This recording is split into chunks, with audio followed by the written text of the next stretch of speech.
Welcome to our channel. Today we how to restore 1031 exchange planning using EquityMultiple, full guide step by step clearly.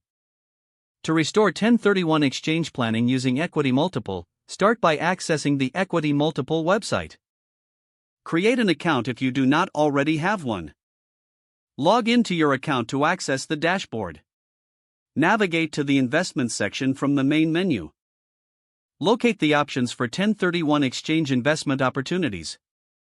Review the available projects that qualify for 1031 exchanges. Select a project that aligns with your investment goals. Click on the project to view the detailed information. Take note of the project type, location, and expected returns. Consult the financial projections provided for the investment. Ensure that the project meets the requirements for a qualified intermediary.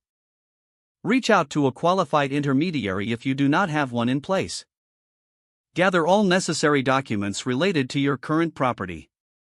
Prepare to initiate the sale of your existing property.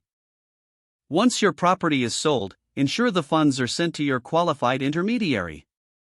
Review the timeline for completing the 1031 exchange process. Confirm that your chosen investment project is still available for purchase. Authorize the funds to be transferred from the qualified intermediary to the new investment. Monitor the progress of the investment after the funding is complete. Evaluate the performance of your investment periodically.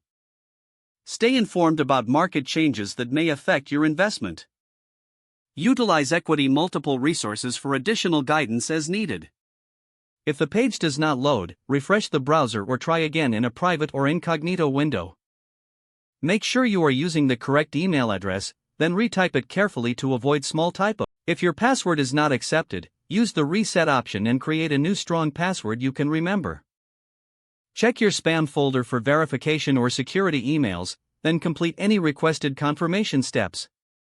Enable two-factor authentication if available to improve account security and reduce unauthorized access risk.